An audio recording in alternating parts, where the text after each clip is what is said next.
한국 피해서 일본 왔다가 이게 무슨 꼴이지?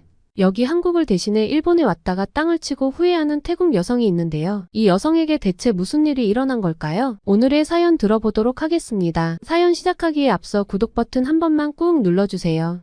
안녕하세요. 저는 태국 방콕에 사는 22살 대학생 수티아예요. 저는 여행을 정말 좋아해서 언젠가 멋진 여행 상품을 만드는 꿈을 가지고 있어요. 인스타그램에 여행 사진을 올리는 것도 제 취미 중 하나죠. 저는 항상 새로운 곳을 여행하는 걸 좋아하고 특히 한국은 제가 가장 가고 싶어 하던 나라였죠. K-팝과 한국 드라마를 좋아하는 저에게 한국은 꿈의 여행지나 다름없었어요. 그래서 이번 방학에는 꼭 한국에 가기로 마음먹었죠. 한국의 서울과 부산에 있을 제 모습을 상상하며 행복한 날들을 보내고 있답니다. 하지만 저희 집은 로쏘 계급이라 형편이 그다지 넉넉하지 않아요. 아시는지 모르겠으나 태국은 아직도 계급이 존재하는 나라예요. 간략히 설명하자면 하이소와 로쏘로 구분되는데요. 하이소는 흔히 알고 있는 일반적인 부유층이 아니라 전통 있는 부자와 권력층을 의미해요. 그리고 저와 같은 로쏘 계급은 그 나머지 서민을 지칭하는 말이죠. 대부분의 부는 하이소 계급에 집중되어 있어서 저희 같은 로쏘 계급은 신분 상승의 기회가 많지 않아요. 그래서 부모님은 제가 여행을 간다고 해도 비용을 지원해 줄 수 없는 상황이죠. 이런 상황 속에서도 저는 한국 여행의 꿈을 포기하고 싶지 않았답니다. 그래서 수업이 끝나는 저녁 시간 카페에서 아르바이트를 하면서 열심히 돈을 모았죠. 제가 일하는 카페에는 한국인 손님들이 많이 찾아온답니다. 카페를 찾은 한국인 손님이 이용 후기를 인스타그램에 올렸는데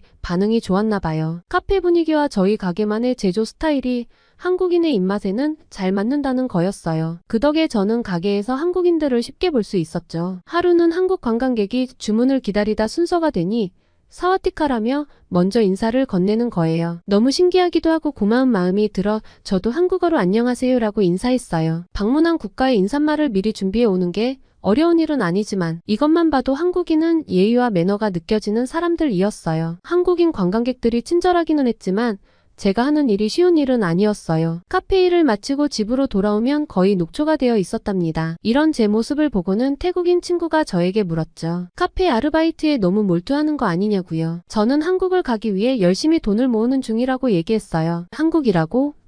너 정말 아무것도 모르는구나. 그러면서 친구는 최근 벌어지고 있는 벤코리아 사태에 대해서 이야기해줬어요. 저는 일을 마치고 친구가 말해준 벤코리아 사태에 대해서 검색하기 시작했어요. 벤코리아 사태는 한국의 입국 심사 강화 정책에 대한 반발로 시작되었고 많은 태국인들이 한국 여행을 자제하고 한국 제품을 불매하자는 운동을 뜻하는 거였어요. 이 운동의 시작은 태국의 유명 인플루언서 와라니타의 한국 입국 거부 사건이었어요. 와라니타는 인천공항 입국 심사관에게서 입국을 허가받지 못하자 난동을 부렸고 공항 측에서는 난동으로 인한 구금과 조사를 진행하게 되었다고 해요. 그 과정에서 와라니타는 불만이 극에 달했고 결국 태국행 비행기에 올라 돌아올 수밖에 없었죠. 와라니타는 SNS를 통해 한국의 입국 심사가 불공정하고 차별적이라고 주장했어요. 그리고 태국의 많은 팔로워들이 이에 동조했죠. 이런 심각한 상황에서 구글과 유튜브를 통해서 한국의 뉴스와 기사를 보았어요. 태국 유명 가수의 한국 콘서트장에서 158명의 불법 체류자를 적발했다는 기사가 있었어요. 이 사건은 한국에서도 기사가 크게 났던 상황이었죠. 한국의 입장도 이해가 갔어요. 한국에서 적발된 불법 체류자 중 78%가 태국인이라는 통계가 있대요. 게다가 한국의 외국인 불법 체류자 마약사범 중 75%가 태국인이라고 해요. 이런 상황에서 한국이 입국 심사를 강화할 수밖에 없다는 것을 이해하게 되었어요. 나중에 밝혀진 바로는 와라니타가 실제로 한국에서 불법 체류 혐의로 조사를 받았다고 해요. 하지만 태국인들은 자신의 잘못은 생각하지 않고 벤코리아 사태가 더욱 격렬해지는 것 같아요. 얼마 전 제가 존경하는 한국어 선생님께서 SNS에 글을 올리셨어요. 한국에 대한 혐한 감정과 불매운동을 자제하자는 내용이었죠. 하지만 그 글에는 정말 심한 악플들이 달렸어요. 매국노라는 말까지 나오더라고요. 이런데도 한국에 갈 거야? 지금 한국에 가면 태국인들은 불법 체류자로 간주하고 모두 감옥으로 보내거나 강제로 추방당하고 있어. 나타원이 말하길 수티야, 지금 엔화 환율이 낮아서 한국보다 훨씬 저렴해. 게다가 시즈오카는 정말 아름다운 곳이래. 그걸 보면서 저는 한국 여행에 대해 다시 생각해보게 되었어요. 험악해진 분위기에 한국에 갔다가 봉변이라도 당하면 어쩌나 하는 생각이 들었죠. 결국 저는 고민 끝에 한국 여행을 포기하기로 했어요. 대신 일본의 시즈오카로 여행을 가기로 결정했죠. 하지만 마음 한구석에서는 여전히 한국에 가고 싶다는 생각이 있었어요. 그래도 지금 상황에서는 일본 여행이 최선의 선택이라고 생각했죠. 이렇게 저의 여행 계획은 크게 바뀌게 되었어요. 일본 여행을 결정하고 나서 저는 시즈오카에 대해 열심히 찾아봤어요. 시즈오카는 후지산이 보이는 아름다운 도시로 녹차로도 유명하더라고요. 특히 시즈오카역 근처에 승프공원과 후지산 신사가 가볼 만한 곳이라고 해요. 오뎅거리도 빼놓을 수 없는 코스라는 글들이 많았죠. 친구 나타와는 제 결정을 지지해줬어요. 수티야, 너 정말 좋은 선택했어. 일본은 한국보다 더 멋진 나라야. 특히 시즈오카는 자연이 아름답고 음식도 맛있대라며 제가 부럽다고 했죠. 하지만 부모님은 조금 걱정하셨어요. 일본에는 자연재해가 많이 일어난다는데. 그래도 제가 열심히 설득해서 결국 허락을 받았죠. 여행 가방을 싸면서 저는 설레는 마음을 감출 수 없었어요. 카메라, 충전기, 옷과 화장품을 하나하나 챙기면서 일본에서의 멋진 순간들을 상상했죠. 특히 후지산을 배경으로 찍을 사진들을 생각하니 너무 기대됐어요. 출발 전날에 저는 인스타그램에 여행 가방 사진을 올렸어요. 내일이면 일본이다. 친구들이 좋아요를 누르고 댓글을 달아줬답니다. 잘 다녀오라는 말부터 부럽다는 말도 많이 있었죠. 특히 사진 많이 찍어서 올려줘라는 글은 저를 뿌듯하게 만들어줬어요. 다음날 아침 저는 흥분된 마음으로 수완나품 공항에 도착했어요. 출국장으로 들어가면서 드디어 시작이구나 하는 생각이 들었죠. 비행기를 기다리는 동안 일본 여행 가이드북을 다시 한번 살펴봤어요. 비행기에 탑승하고 이륙할 때 창밖으로 방콕의 풍경이 작아지는 걸 보며 가슴이 두근거렸죠. 5시간의 비행 끝에 드디어 일본에 도착했답니다. 나리타 공항에 발을 딛는 순간에 저는 정말 일본에 왔다는 걸 실감했어요. 하지만 공항에 도착하자마자 안내방송이 들렸어요. 그리고 사람들의 발걸음이 바쁘게 움직이는 게 보였죠. 현재 태풍주의보가 발효 중입니다. 모든 여행객들은 주의해 주시기 바랍니다. 그 순간 저는 불안한 예감이 들기도 했지만 그저 안내방송으로 생각했어요. 설마 그렇게 심각한 건 아니겠지? 시즈오카로 가는 열차를 타면서도 여전히 설렘이 가득했어요. 창밖으로 지나가는 일본의 풍경을 보며 사진도 찍고 동영상도 촬영했죠. 하지만 점점 하늘이 어두워지고 비가 내리기 시작했어요. 시즈오카에 도착했을 때는 이미 비바람이 거세졌어요. 택시를 타고 호텔로 향하는 동안 빗줄기가 점점 거세졌죠. 호텔에 체크인하고 방에 들어가자마자 TV를 켰는데 태풍특보가 나오고 있었어요. 태풍 산산이 예상보다 빠르게 시즈오카에 접근하고 있습니다. 모든 시민과 여행객들은 외출을 자제하고 안전한 곳으로 대피해 주시기 바랍니다. 그 순간 저는 정말 큰 실수를 했다는 생각이 들었어요. 왜 하필 이때 일본에 왔을까 하는 후회가 밀려왔죠. 하지만 이미 일본에 왔으니 어쩔 수 없었어요. 그저 태풍이 빨리 지나가기를 바랄 뿐이었죠. 태풍 산산이 시즈오카에 상륙했다는 뉴스를 보면서 저는 호텔 방 안에서 꼼짝도 못하고 있었어요. 창밖으로는 거세게 흔들리는 나무들과 빗줄기가 보였죠. 바람 소리가 너무 커서 귀를 막고 싶을 정도였어요. 첫날부터 이런 상황이 되니 정말 좌절감이 들었어요. 인스타그램에 올리기 위한 멋진 사진들은 꿈도 꾸지 못하게 됐죠. 대신 호텔방 창문으로 보이는 폭풍 후 영상을 찍어 스토리에 올렸어요. 사진을 올리면서도 너무나 비참한 생각이 들었어요. 부모님도 메시지를 보내시면서 걱정이 한가득이었죠. 친구들이 걱정 가득한 메시지를 보내왔어요. 나타와는 수티야 괜찮아?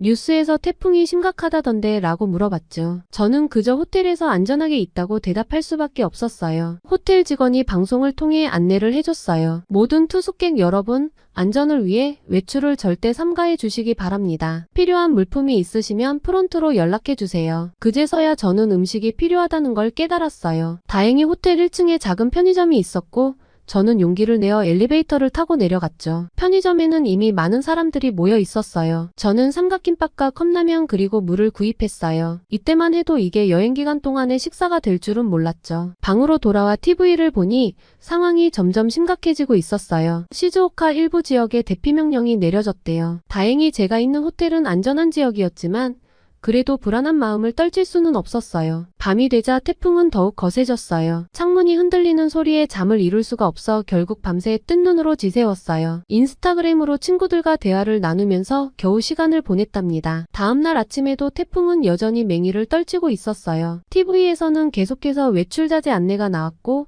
일부 지역의 정전 소식도 전해졌죠. 저는 그저 제가 있는 호텔에 정전만 되지 않기를 간절히 바랬어요. 점심이 되자 배가 고파왔고 어제 산 편의점 음식으로 간단히 끼니를 해결했어요. 컵라면을 먹으면서 이럴 줄 알았으면 한국에 갈 걸 하는 생각이 들었어요. 여행은커녕 호텔에 갇혀서 컵라면을 먹고 있는 모습을 보니 한심하기도 하고 눈물도 났답니다. 한국에 간 친구들의 인스타그램을 보니 더욱 후회가 되더라고요. 일본으로 여행을 결정하게 된 건 나타완의 추천도 있었지만 태국과 유사한 점도 많아서 오히려 한국보다 편안한 마음을 가질 수도 있겠다는 생각에서였죠. 사실 두 나라는 오랫동안 우호적인 관계를 유지해왔어요. 역사적으로도 깊은 유대감이 있고 문화적으로도 비슷한 점이 많아요. 두 나라 모두 불교 국가이고 입헌군 주제로 왕실을 존경하는 문화가 있죠. 또한 양국 국민들의 성격도 비슷한 점이 많아요. 예의를 중시하고 남을 배려하는 문화와 간접적인 의사소통 방식이 그렇죠. 이런 이유로 일본을 결정한 제 생각을 책망하고 있던 와중에도 태풍의 무서움은 버티기 어려웠답니다. 밤이 되자 비바람 소리가 더욱 거세졌고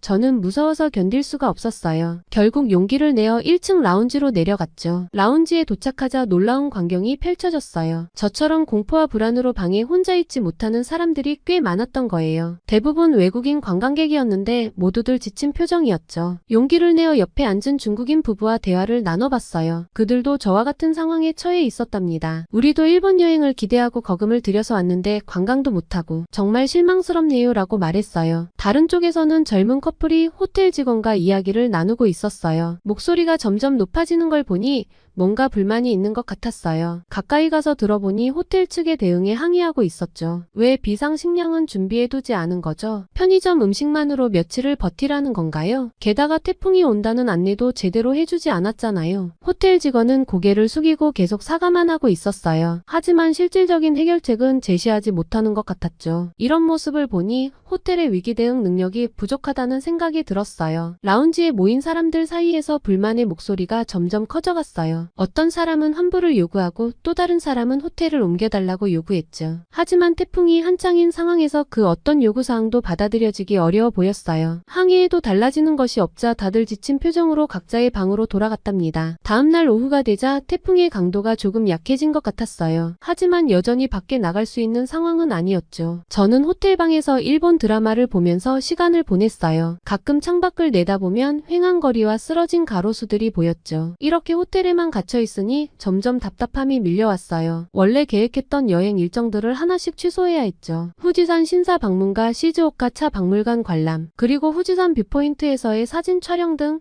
이 모든 계획들이 물거품이 되어버렸어요. 저녁이 되자 호텔에서 또다시 긴급 공지가 있었어요. 태풍으로 인해 일부 지역의 수도 공급이 중단될 수 있습니다. 물을 아껴 사용해 주시기 바랍니다. 이 소식을 듣고 저는 정말 눈앞이 캄캄해졌어요. 이러다 물도 못 마시게 되는 건 아닐까 하는 걱정이 들었죠. 밤이 되자 폭풍우 소리가 더욱 커졌고 무서워서 이불을 뒤집어 쓰고 웅크리고 있었죠. 그때 갑자기 쾅 하는 소리와 함께 방에 불이 꺼졌어요. 순간 심장이 멎는 줄 알았어요. 다행히 비상등이 켜졌지만 그 어두운 상황에서 저는 정말 공포를 느꼈어요. 스피커에는 호텔 측의 안내 방송이 흘러나오고 있었죠. 일시적인 정전이 발생했습니다. 곧 복구될 예정이오니 당황하지 마시고 침착하게 기다려주시기 바랍니다. 하지만 그 일시적이라는 말이 얼마나 길어질지 아무도 몰랐죠. 결국 그날 밤에도 제대로 잠을 이루지 못했어요. 캄캄한 방에서 휴대폰 불빛에 의지한 채 밤을 지새웠죠. 인스타그램의 현재 상황을 계속 업데이트할까 하다가 너무 비참한 생각이 들어서 포기했답니다. 다음날 아침에 다행히 전기가 복구되었지만 태풍은 여전히 계속되고 있었죠. TV에서는 태풍이 오늘 저녁쯤 빠져나갈 거라고 예보했어요. 그 소식을 들으니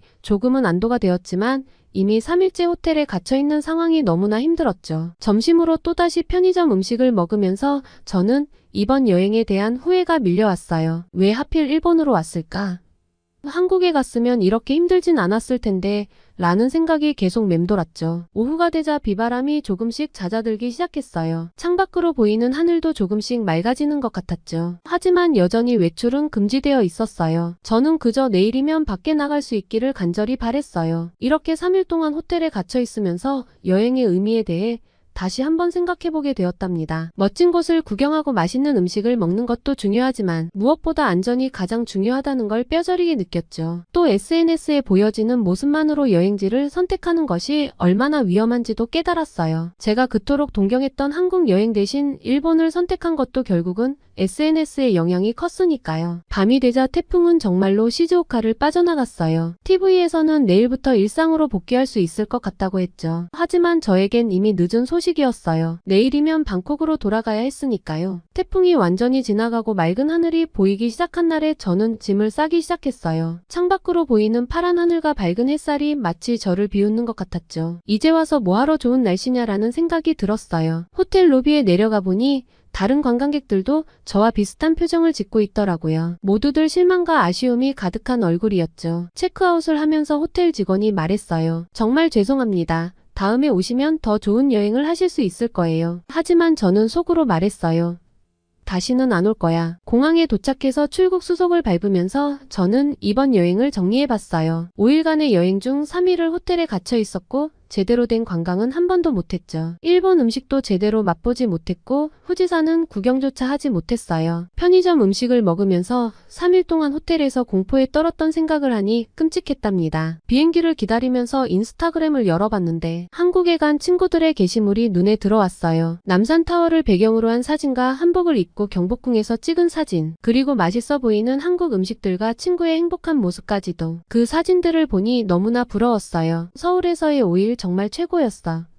이런 글과 함께 올린 사진들을 보니 더욱 가슴이 아팠어요. 한국으로 갔으면 어땠을까 하는 후회가 밀려왔죠. 비행기에 탑승하고 이륙할 때 창밖으로 보이는 일본의 풍경을 보니 한숨이 절로 나왔어요. 이번 여행은 정말 최악이었죠. 돈도 시간도 다 날리고 스트레스만 잔뜩 받았어요. 비행기 안에서 저는 이번 여행에 대한 반성의 시간을 가졌어요. SNS에서 보이는 모습만 믿고 여행지를 결정한 것과 자연재해의 위험성을 제대로 살피지 않은 것, 그리고 무엇보다 벤코리아 운동에 휩쓸려 제가 정말 가고 싶었던 곳을 포기한 것, 이 모든 것들이 후회되었죠. 방콕에 도착하자마자 저는 부모님께 전화를 걸었어요. 엄마, 아빠 저 도착했어요. 정말 죄송해요. 걱정 많이 끼쳐드렸죠? 부모님은 그저 제가 무사히 돌아온 것에 안도하셨어요. 하지만 저는 여전히 마음이 무겁고 죄송했죠. 집에 도착하고 짐을 풀면서 이번 여행에서 찍은 사진들을 다시 봤어요. 호텔 안에서 찍은 우중충한 하늘과 편의점 음식들, 그리고 제 지친 표정. 이런 사진들을 보니 웃음이 나왔어요. 난 5일 동안 뭐 한 거지? 이번 여행으로 저는 여행의 진정한 의미에 대해 많은 것을 깨닫게 되었죠. 여행은 단순히 멋진 곳을 구경하고 맛있는 것을 먹는 것만이 아니라 예상치 못한 상황에서 어떻게 대처하고 그 경험을 통해 성장하는 것이 중요하다는 것을요. 또한 SNS에 보이는 모습만이 전부가 아니라는 것도 알게 되었어요. 모든 사람들이 완벽한 여행만 하는 것은 아니에요. 다만 좋은 모습만 골라서 SNS에 올리는 거죠. 이제부터는 SNS를 바라보는 제 시각도 달라질 것 같아요. 이런 생각들을 바탕으로 저의 꾸민 여행 상품 개발에 대한 아이디어를 짜고 진짜 한국으로의 여행을 계획할 예정이랍니다. SNS와 친구의 말에 흔들리지 않는다면 가능할 것 같아요. 일본으로 여행을 갔다가 태풍으로 인해 제대로 여행도 못하고 돌아온 수티아의 사연 어떠셨나요? 어렵게 모은 돈으로 여행을 계획한 수티아가 크게 좌절했는데요. 다시 용기를 내어 일상으로 돌아가길 바라봅니다. 오늘의 사연이 마음에 드셨다면 구독과 좋아요, 알림 설정 부탁드립니다. 여러분의 구독과 좋아요는 더 좋은 영상을 제작하는 데 큰 힘이 됩니다. 다음에 더 좋은 사연으로 찾아뵙겠습니다. 오늘도 행복한 하루 되세요.